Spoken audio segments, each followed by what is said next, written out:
All right, ladies and gentlemen, welcome to Villanova Tip Time. It is almost March, baby. Today is Sunday, February 28th, and the Cats are in Indianapolis today to take on Butler. Sort of a preamble, if you will, to the March upcoming that we expect to spend the entire month in the state of Indiana and the city of Indianapolis. So this game is going to be airing on CBS at the top of the hour. And before we, get into any of the particulars of this game, like we always do, we're going to go around the top of the horn at the top of college basketball.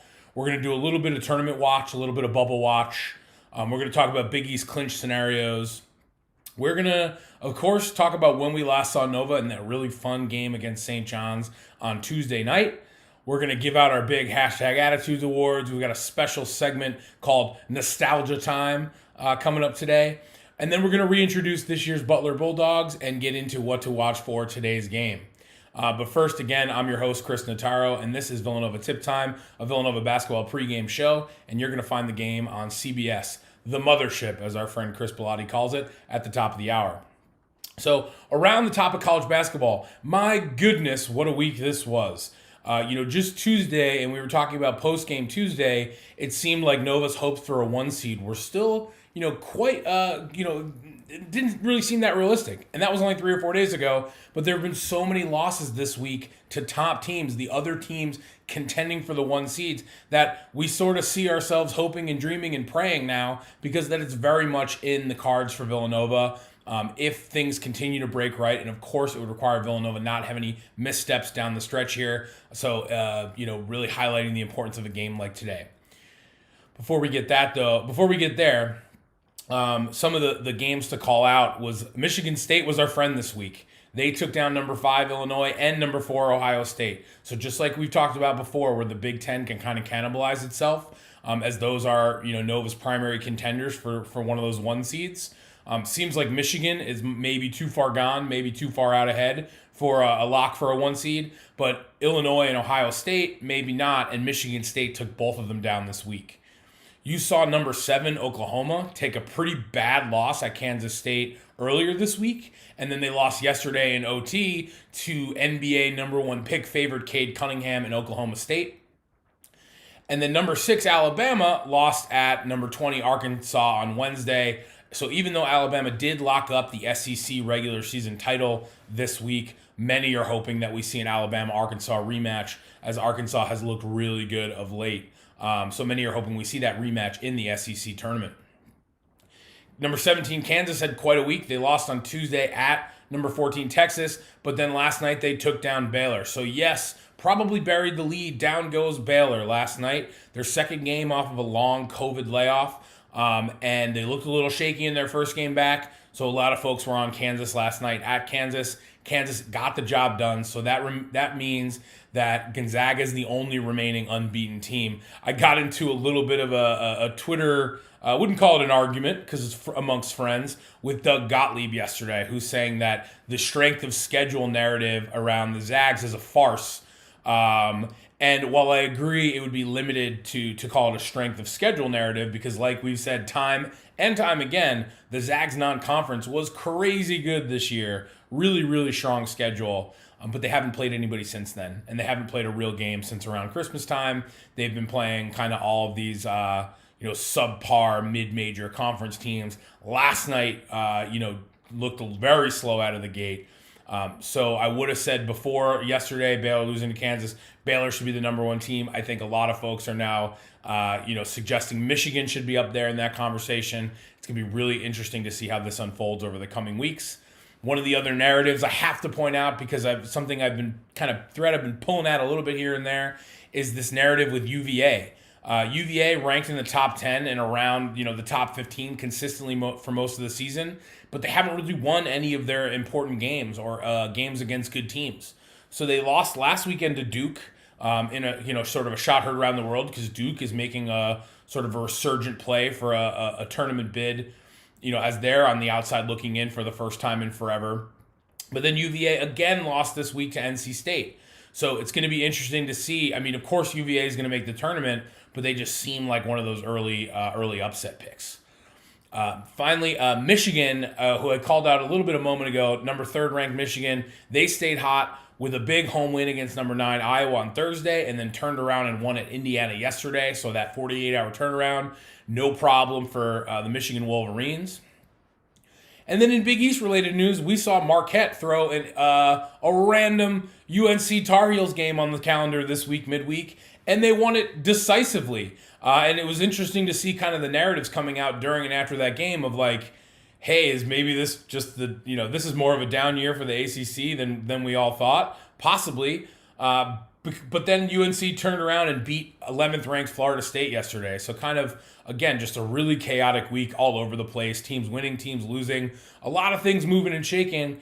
But still you have Nova holding firm on that 2 seed line right now with a chance to improve. So even though, again, that seemed really unlikely when we were talking about this postgame just a couple days ago on Tuesday, we're starting to see the clouds break right for Nova to be able to possibly grab a 1 seed after all. But of course, we cannot overlook today if we expect to do that.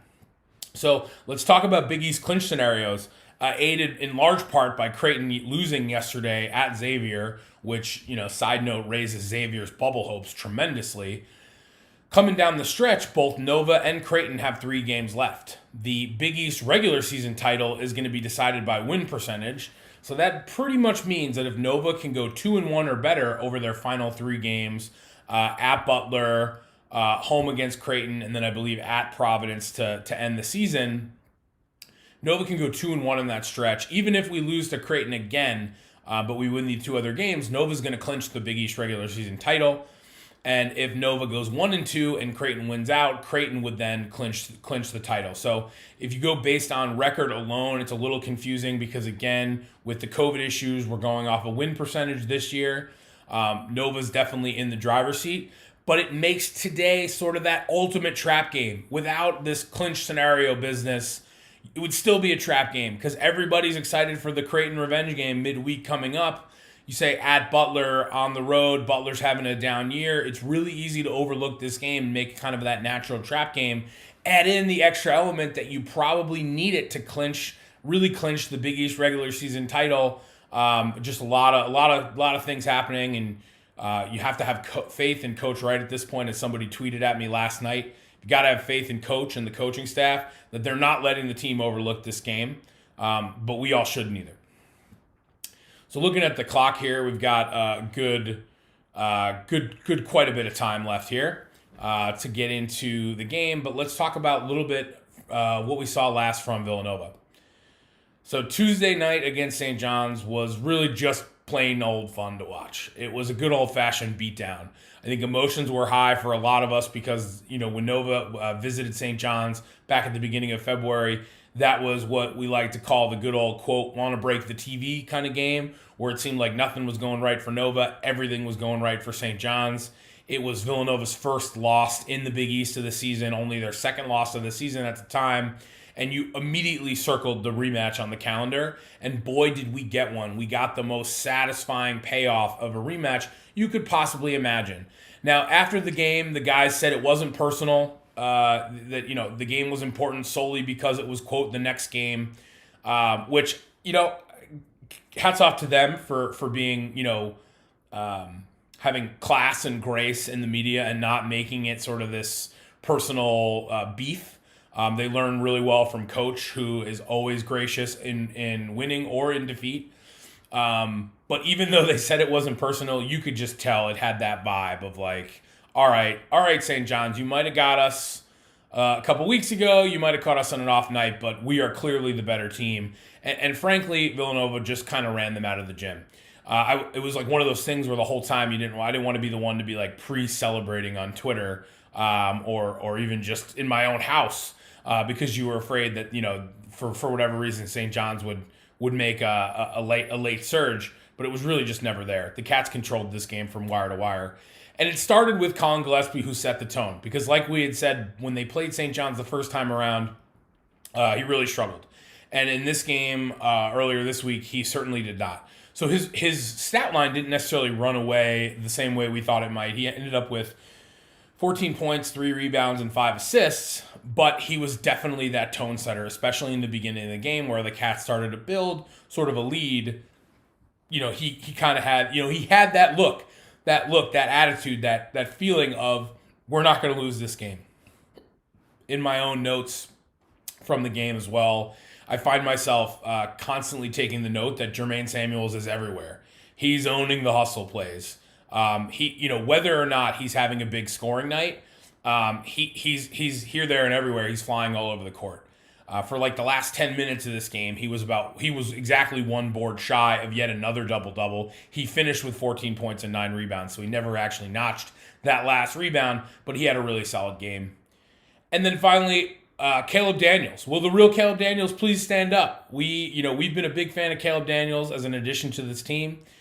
He had a pretty inconsistent, and I would say even not so much inconsistent as just not really much of a presence over the games leading up to Tuesday in St. John's.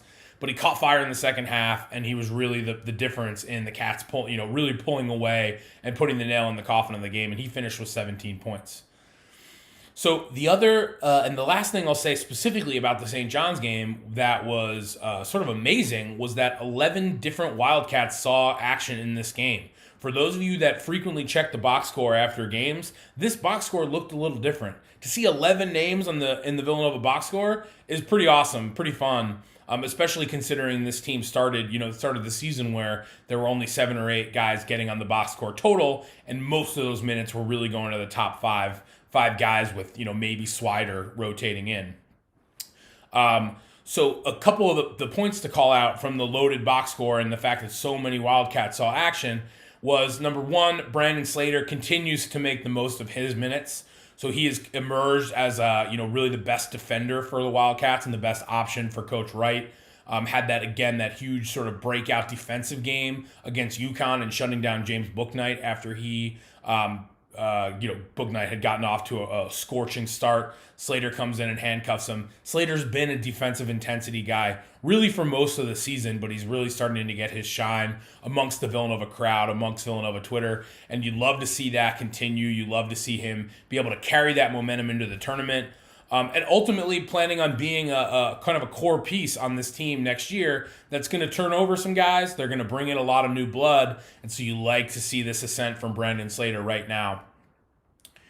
The other person you have to call out, again, looking at the rotation in the box score, is going to be Brian Anton, having 11 quality minutes. So he played a little more than a quarter of the game, and he looked noticeably more comfortable out there. And we did get sort of the dream sequence of Brian Anton leaping out of bounds to save a ball, pass back to Slater, who is running down the court for a jam. We talked about this one post game. We were kind of up out of our seats. I think I scared the heck out of my dogs with the audible reaction I made to that one. And then last, one of the from the rotation, kind of notes from the rotation, if you will, is we saw Trey Patterson in his first game action. So. High school senior, enrolled early in Villanova this semester. So he's been eligible. He hasn't been eligible since January 25th. Hadn't seen any gain action, and got in there in this one. And you would love to see if we can get a little more burn from him, because a lot of Cats fans are excited about him. I did ask a friend of a friend who seems to have some decent intel coming in on Trevor Keels, pending Villanova recruit, and when he is making his eventual decision. And the response I got in conversation was that this person is more excited about Trey Patterson. So, would be just another level of amazing if we can somehow get something out of him before the end of this season. So, switching gears then to the big hashtag attitude awards coming out of that game. Number one has to go to Colin Gillespie, coming off of the horrid game that he had against St. John's first time around, and then bringing in just sort of the poise and the confidence into this game and sort of setting the trend, having a nice stat line, taking care of the ball. And I jokingly said during post-game on Clubhouse, Colin Gillespie had that sort of aura of, now yous can't leave. And it was just, oh man, those nights are special from him. You're going to miss that, especially as he's in his senior campaign. You're counting down to only so many more times we're going to see that from him, and it's just marvelous to watch what a special Villanova basketball player he's turned into. Our second big hashtag attitude award is going to go to Brian Anton. Again, getting those 11 quality minutes. Not so much for the minutes, not that his box score was particularly impressive, but really just that he looked more comfortable out there. Anytime we've seen him on the court, he's been a little shaky at times. He looked much more comfortable in the minutes he got. And it was also a curveball. I think it was supposed to be a curveball to this St. John's game plan, who probably wasn't expecting to see extra pieces as early as they saw them. So I think the big hashtag attitude award has to go to Brian Anton for being in there, being more comfortable. And Brian from New Jersey, friend of the program, texted me after the game, is Brian Anton part of the rotation now? And I said, well, I don't want to overassume, because I think, like I said, much of this might have been a curveball from the coaching staff to try and disrupt the game plan. But I think, yes, you're going to see Jay continue to work on the rotation as we come down the stretch here into the Big East tournament and into the big dance. Once we get into the big tournament, he's going to settle into his guys. But I would definitely expect to see some minutes. Brian Anton continue to get minutes if he's going to look as comfortable and confident as he did the other day. So one point of nostalgia that I have to get into is, while I was doing content prep and pre-production today, I was sort of having these flashbacks to 2009, which was my senior year at Villanova. And I remember a second round March Madness tournament game, a noon game against UCLA. And doing kegs and eggs at our friend Kyle's house, which was right behind or near Kelly's, and they had stadium seating. And I remember I was the cook. I remember I cooked 3 pounds of bacon that morning. I remember we made a gin bucket that morning, and settled in for a noon game against UCLA that ended up being a rout. And it was one of those sun-shining, early spring, nice weather days where if it wasn't a basketball game, you'd be hanging out in the quad with a Pepsi cup that may or may not have Pepsi in it. And this morning just had that feeling, so I figured I would share those vibes with you all. Before we now cut down the stretch, cut to the chase, because we got this game tipping off at noon, which is in 3 minutes. So let's reintroduce this year's Butler team. The Cats saw Butler in their Big East home opener back in the middle of December. The box score shows a 20-ish point win. But if I went back and sort of read my notes from the game, it was relatively close until about midway through the second half when the Cats started to pull away. As Coach Wright called out in the pregame presser for today's game, Jair Bolden lit it up against us in that game. But there's no two ways about it that Butler's having a rebuilding year. They're not particularly good. Although they do play decent enough defense, good enough for like top 70-ish in D1. Their primary defensive weakness is against three-point shooting. So, hello, Cats on the perimeter today. But, like I said, Butler's, they're ninth in the Big East standings. They actually just did notch a reasonably impressive win against Seton Hall where they played great defense, but before that had lost their last 3. They have 4 guys averaging double figures, although one of them, Aaron Thompson's, not going to be playing today. So that leaves Jair Bolden, super freshman Chuck Harris, and forward Bryce Enzi is sort of going to be their go-to guys. You're going to probably see the most from today. When we get into what to watch for from today's game, if you read, shout out the VU Hoops pregame preview, which I never really miss. Usually like to read those as soon as they come out the day before. They like this to be a battle of the backcourts, Chuck Harris and Jair Bolden against Colin Gillespie, Caleb Daniels, and Justin Moore. I like that call. I think that's spot on. I also think that Jeremiah Robinson-Earl has been somewhat inconsistent of late. So this is a perfect opportunity against sort of a less than equal opponent to really get his feel back and sort of get that feel, get that lightning in Indianapolis going.